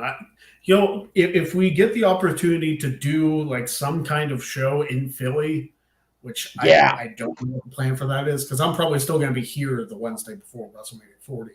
Right. So, we got to do like a tape show or something. Yeah, we are slowly introducing once a month or once a whatever open mic night subtitle game nights on one of our Saturdays each month. So my ultimate plan is to, when we go back for Mania, is to do a Family Feud style thing, Team No DQ versus Team Jeff Meacham Network. So, and since you've been on both and are very much neutral on both, I figure Greg Carey could host that shit. So I will also say most of all my entrances now will be coming out of that bathroom. There you go. All right. It's a much better entrance ramp than it actually looks. Good to know. Like I said, I'm grateful I have a green screen that works. The only bad part is between now and like October, because we're in those months now, having the air off is a bitch because it's hotter than shit in this house. So, because the air just blows it, and you can see even now you can see my hand kind of Marty McFly in here. But I'm going to have to figure out. I hope there's a plug on that wall that I can use for air conditioning. Hey, Greg, Yo. Would you be willing to trade big gold for that Intercontinental Championship you have right there? Ooh. If you rough. said Winged Eagle, I would say yes. Fuck. Okay. Right. Yeah. Because I saw that Intercontinental title and I was like, ooh, pretty. Yeah. So did he. My next belt purchase is actually going to be the Globe Intercontinental, like 2002 to 2000, I think 13, 14. 2000. When did Cody change it? 2011. Damn, it was 2011. Okay. Yeah, because he still had the mask on. And That's right. Yeah. Yeah. So I'm probably gonna buy the Globe Intercontinental title. A lot of people fucking hate it. I think it's one of the best design titles ever. The Globe or the Oval? The Globe Intercontinental, the Attitude Era Intercontinental title. Yeah, no, I can't stand the Oval title. I think really? I think it's gross. Yeah, never did like it. Even I've Rob always been a big fan of it. It looked good on Rob and it looked good on Jeff. Yeah, I was gonna say the only reason I liked it at all because that was the only Intercontinental title that Rob held was the Oval. I was like, all right, we'll go with it. Yeah, it looked good on Shelton Benjamin too. It did. It very much did. But I am Shelton Benjamin. Hell yeah. Yeah, I am much more good on him too. I am much more prone to the classic / post Cody Rhodes design. Also, Greg, that was the first incarnation of your holding of the WTC Championship. So, Yeah. Well, I know the Cap toy belt. gives me backlash on that old over title too. So, so during my reign, I had the toy belt for a little bit. After that season, it's funny because I entered like a WWE impression contest, right? And they were giving away like WWE shop gift cards, and like the one I got was like $100. So I bought that title, which was like 110. So I spent $10 out of pocket for that title, straight from WWE. I think Devin bought his like $250, and it wasn't directly from WWE, but it's like a WWE legit replica title. Oh, there you go. He got it at a discount from another wrestling website. Yeah, I found a site based in, I think it's either somewhere in Europe or the UK that it's like championsbelts.com or something. And that's what he went to as well. Yeah, they have they're a little, they're not like, the quality doesn't look bad, but they're a little like thinner, a little like little less than the ones you find on the mainstream sites. But damn, they look good. I was telling Greg, I found this website. They've got a really good replica of the red block logo WWF Intercontinental Championship that Santana and Savage and Steamboat all held. I was like, damn, if I was an IC mark, or I knew somebody that was an IC mark that wanted to have that version, I'd be like on it. Well, there you go. And with the I think it's Orton era. I feel like the red strap like Hall of Pain Mark Henry. Okay, hang on. Orton. hang on. Red strap, curve the logo down a smidge so I can see the WWE logo itself without the glare.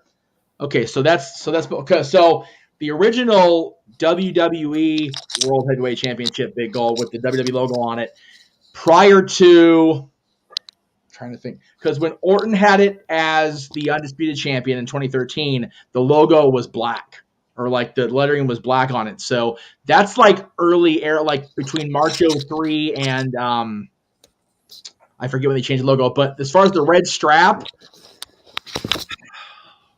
I know Henry held the red strap. I know that for a fact. Yeah, I'm trying to remember when I'm trying to remember when they changed the logo lettering color, because for a while there at the end it was dark on the logo itself. But when they first put the WWE logo on the big gold, it was almost indiscernible with a glare. So you're probably right about the Mark Henry thing, because I think he still had that original WWE big gold style. Speaking of Mark Henry, I'm actually seeing Strictly for the Culture does amazing work with their art and their prints. Mm-hmm. I'm getting a Mark Henry hoodie commissioned, hopefully. Nice. And it's of him holding big gold. So yeah. I should have that hoodie relatively soon. Strictly for the Culture. If you like good quality merchandise, they're fantastic and completely black owned. It's amazing. I love it. Okay. Yeah, I shockingly and sadly forget that Mark Henry was world champion. I shouldn't, but you know. Oh man, that was Hall of Pain. Mark Henry was. I remember Hall of Pain. I remember that last run. Winning the belt made me so happy. Oh yeah! Now that I remember, it's like, yeah, that was awesome. I don't initially. I was like, that's right, he was the world champion. I don't remember. I remember him and that bogus retirement. That was one of the best things they ever did with him. It was so funny, so good. And he'd had such a long career that when he made that announcement, I was genuinely like, "Yep, this is one of the greatest big men of our industry." You know, going out on his own terms. Nah, he had a lot left in the tank still, and he proved it. That salmon suit was the greatest cover-up for the entire promo. Yes. The stuff of legends, that suit, I swear. Mark Henry is, to this day, still one of my top 10 favorite wrestlers. Absolutely. He's one of those. I met him when I met a lot of the others at SummerSlam Access 2011, and went to give him, the whole, handshake bro hug thing, and he like no man, you ain't my wife, you ain't my kid, don't be hugging on me. You can yes sir, Mr. Henry, I'm not gonna fuck with you because you can keep me. When I met him as a kid, I did the whole put my hand up to his hand thing, and it's like my hand. Now, probably still isn't as big as his palm. Yeah, he is a mountain. You're damn right, JB3. He is just a monster of a man.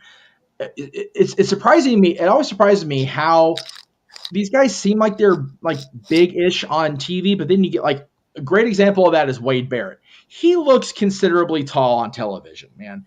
There's a picture of he and I from Access that year, and it's just, damn. Yeah, Barrett is a big motherfucker.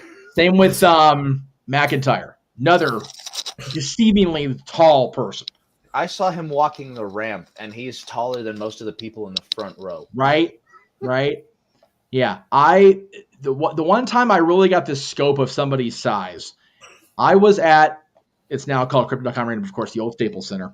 I still call it Staples. Thank you.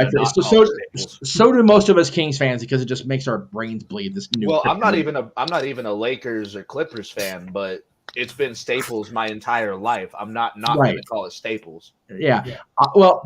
For reference, I was at the LA Kings draft party in '97 when there was a freaking mock-up of it on the table. It was the LA Arena, so that's how old my ass is. Anyway, I was at the Raw that Santino and Maria got the beer bath from Austin. Hell yeah! We were directly across from the Titantron and the ramp, because I was with Dylan's mom, who was in the wheelchair. We're on the handicap access, and Khali was getting ready to come out after the commercial.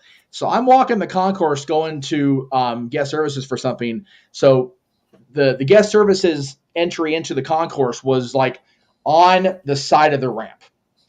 So I come back into the arena.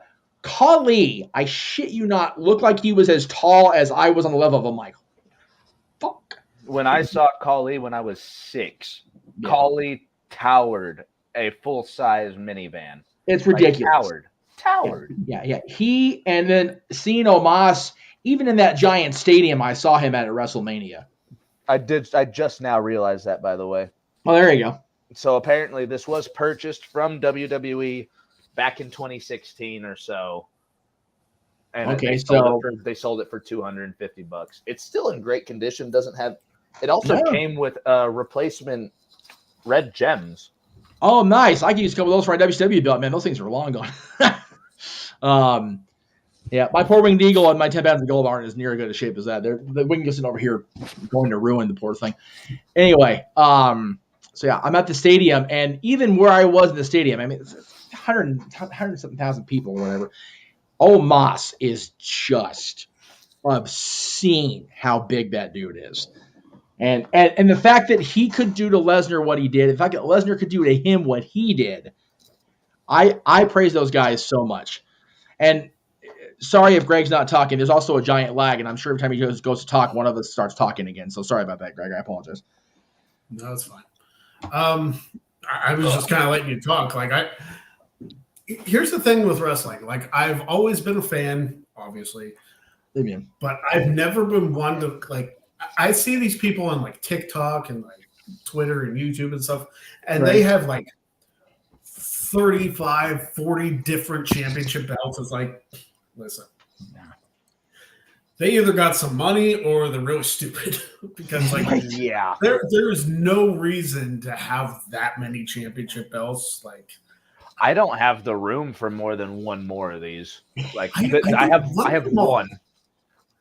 Like, I wouldn't want them all. Like, the Winged Eagle is like the main one. Right. The new World Championship, possibly. Right. Yeah. Maybe one of the versions of the TNT title. But like, I don't need a crap ton of championship belts. Yeah. Well, one, they take up the wrestling trivia one, obviously.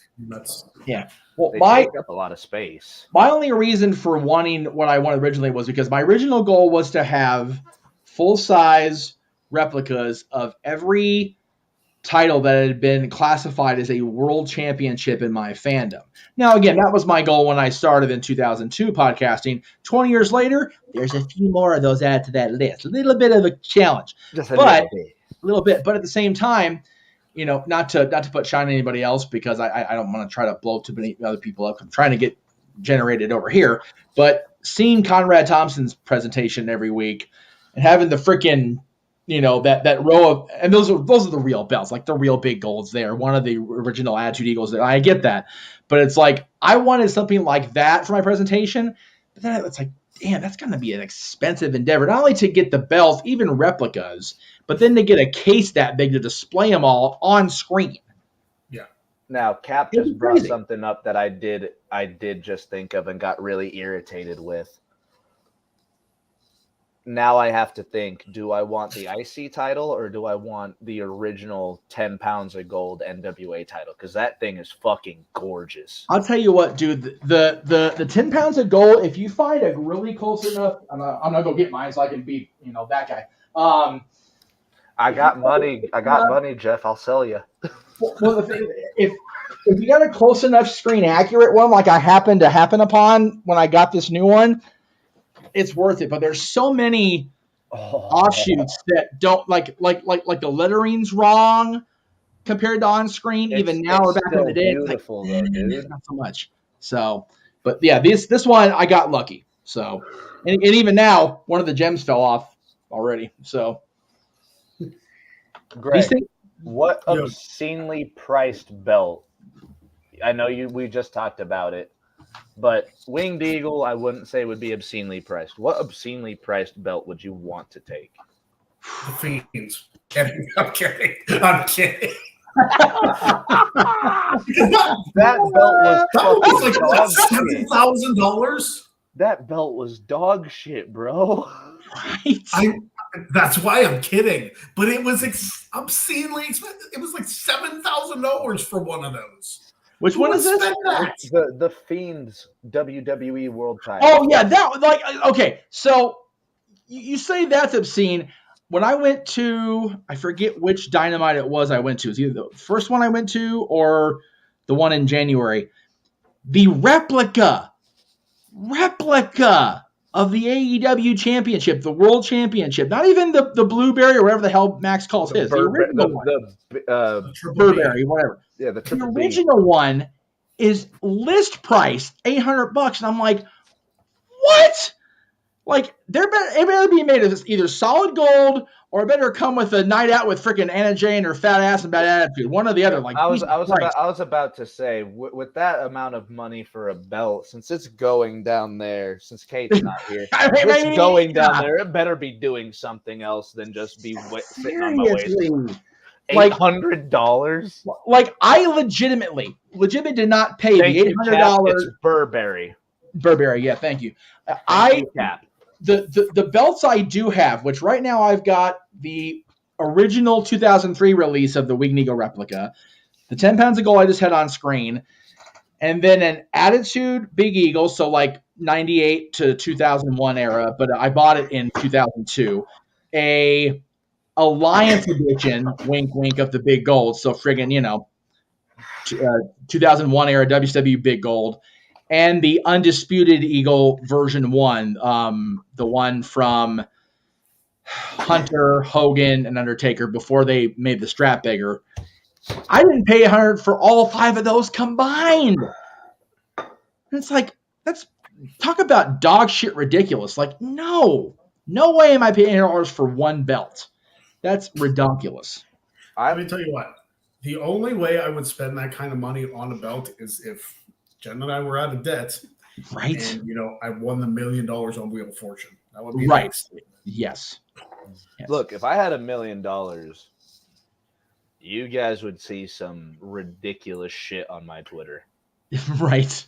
You would see me skydiving. You would see me doing jet skiing. You want to know one thing you wouldn't see me doing?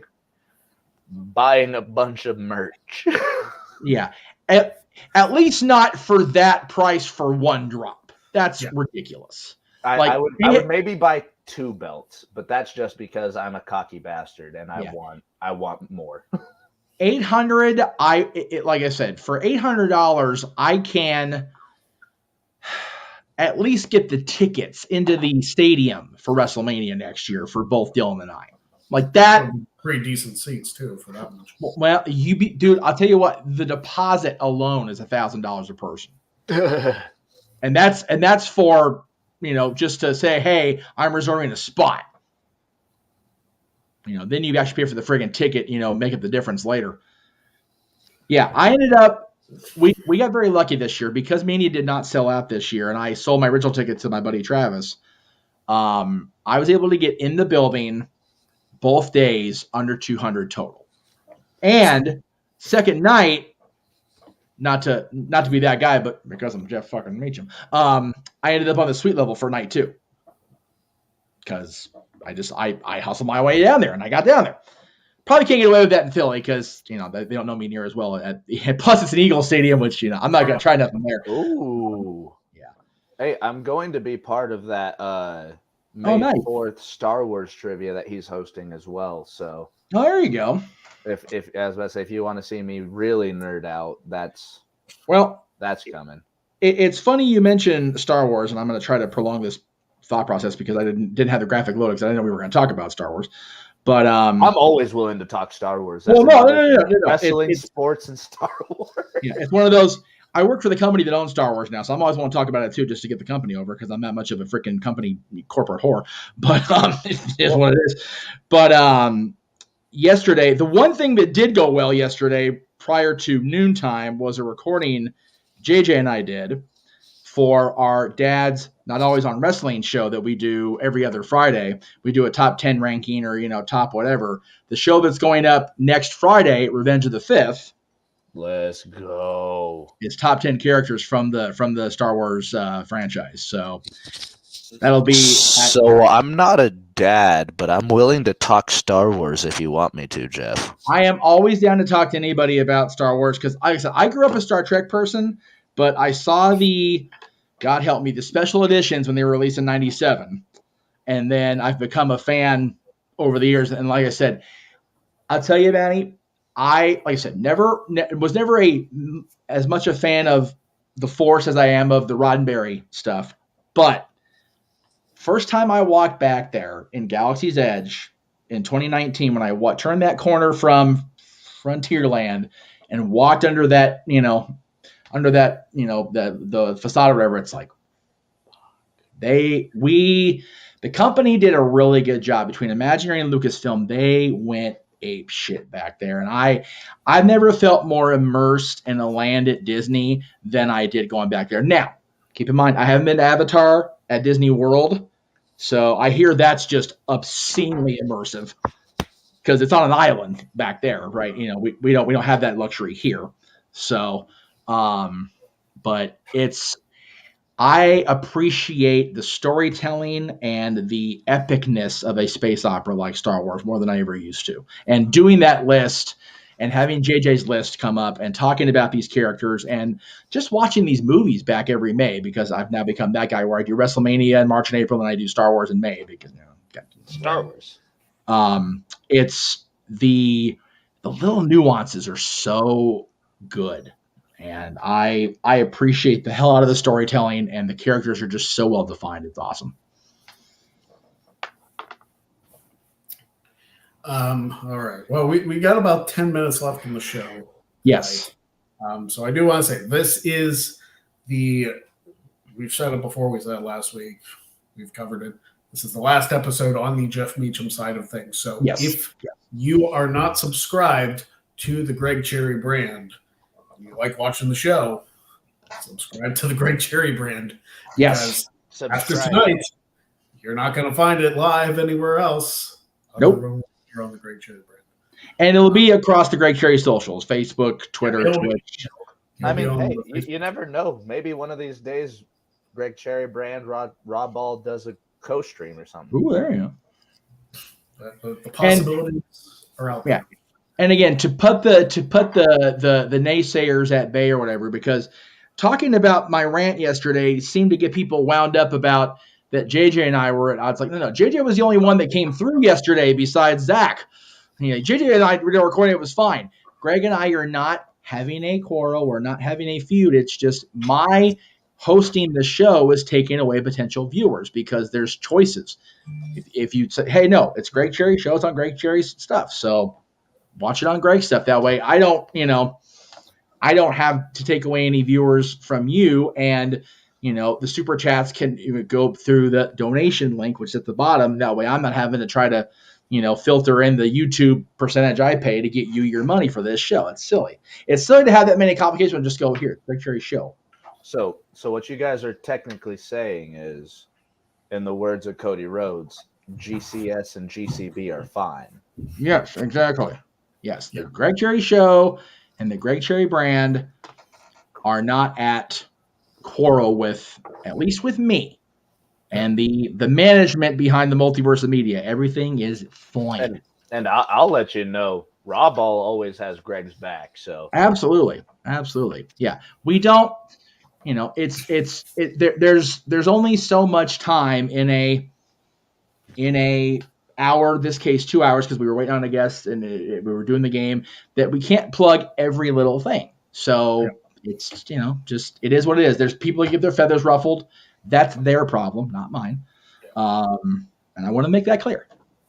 So. Yeah, and it's one of those things too where some of the advertisements, and we've talked about this before, the audience doesn't cross over. Like, right. Some of the people that watch Jeff's stuff and like everybody over there don't watch my stuff, which is fine. Trust. Yeah, people who watch my stuff don't necessarily watch Jeff's stuff. Which is fine. Just like when we had Tom Grossi on last night, when we had Tom Grossi on Raw Ball last night, most of those people probably aren't tuning in on Monday or tomorrow. Right. But I appreciate every viewer that we have. Yeah. And also, Greg, I am out of the trivia game. Right. Well, yeah. I was about to say, if you ever feel like coming out, Brandon is going to be launching a period-based wrestling trivia nice. show. There you go. So if you're interested in doing that, I think it's going to take a lot to bring me out. I.e., if like WWE makes Stump the Bump like an actual show. Right. Like if Atta WWE baby, had an Brandon. exclusive thing where I could talk or where I could compete for a trivia championship there, that might be the thing to bring me out. But for right now, and if Quizlemania ever wants to have me back, but I think are you a baseball fan? I am a baseball fan. Well, next year, if you want to win a carved and signed baseball bat, we are doing baseball fantasy draft every year. I don't know if I have the patience for baseball fantasy draft. They're way too dude. Fantasy football was hard enough, and there's only 17 games. Well, hey, if you want to invite me to fantasy football, Matty's always open for that this year. There you go. And I was going to say before we get too far down the thing, at the end of the day, I've got so much content between the channel I run myself and then all the things I'm affiliated with. Media. Yeah, I mean, it literally is a multiverse. You know, the guys on my team kind of like jokingly called it that, but it's like it is. There's a lot of shit going on over there, so it's like I'm okay with, you know, again, Greg Cherry Brango exclusive. That makes Greg the money. That gets Greg the viewers. That gets Greg the content and the control over the content, which is the goal. So, you know, me over here trying to manage as many people as I'm managing, like happened yesterday, makes for a bloody headache, and I'm kind of good. So Greg's even better off not doing the multiple management bullshit. So I'm just worrying about my own. Like I only post one show a week. Yes, for me is quick because listen, if I didn't have a full-time job, which is taking up a lot of my time, I'd be able to produce work life. I was about to say, I'm glad I was able to get off a little early so I can come do the show. Yeah.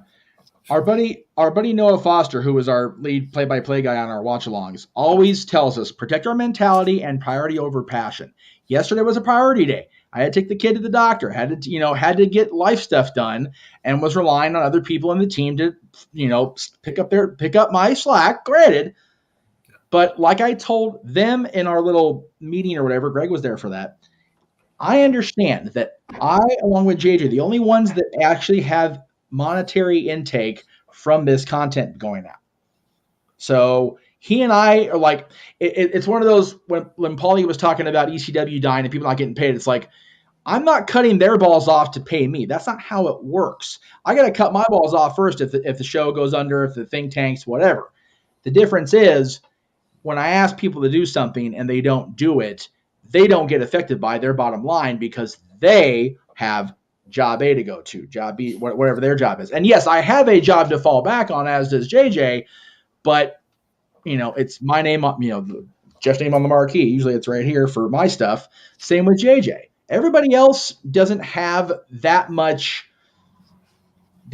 cash on the table, as it were. So I get the lack of priority in their brain, but don't tell me you're going to be there and then don't. That's what. I was about to say, don't flake out. If you're not exactly. Show up for the show, please don't say you're going to be there. Yeah. Like with me, when I was doing the other wrestling YouTube channel, right? They're on Indian and UK time, which is I'm on US time. Skin of the game. Thank you, Ratnick. Yeah. I sleep whenever they're primarily awake. They're going to sleep whenever I'm really getting into my night.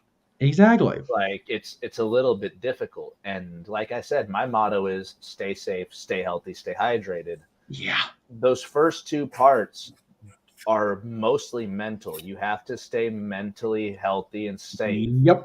Yep. And I was about to say, with Greg going mostly exclusive, with you taking care of your stuff, Jeff. Yeah.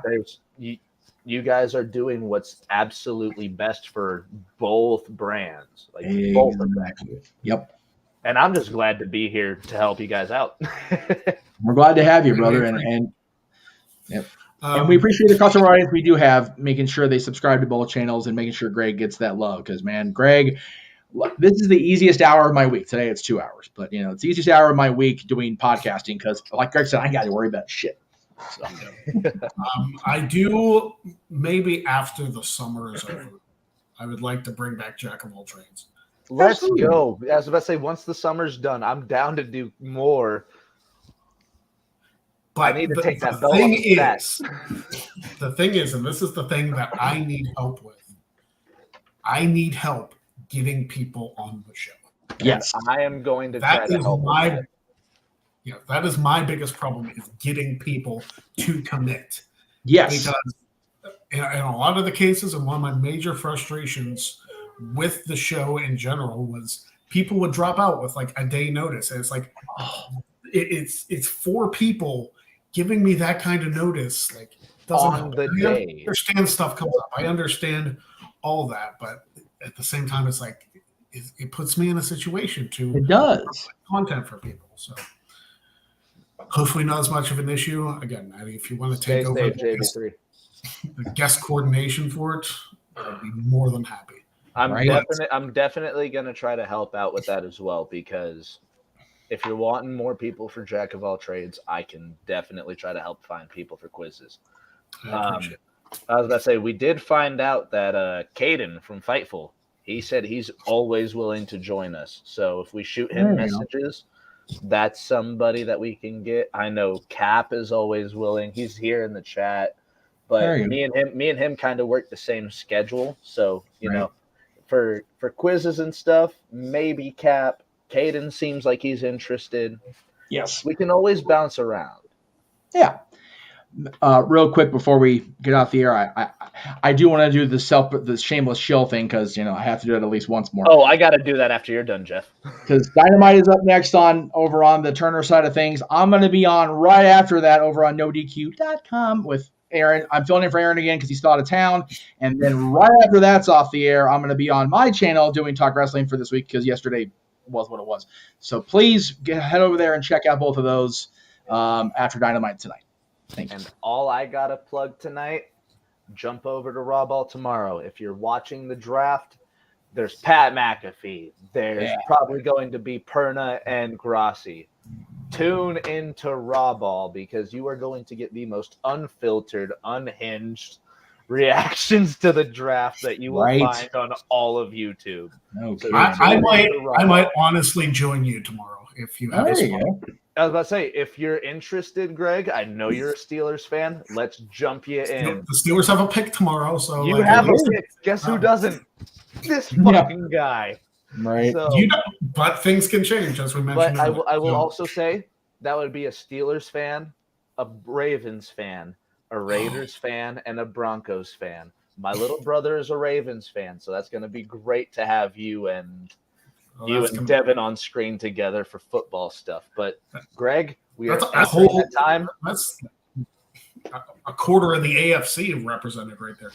So we are entering that time. Greg, I will give it to you. All right. Well, for the Jeff Meacham side of things, we thank you for letting us into your homes. We thank you for all the time that we've had, all the craziness that we've had. Thank you for welcoming me around. For the Greg Cherry brand of things.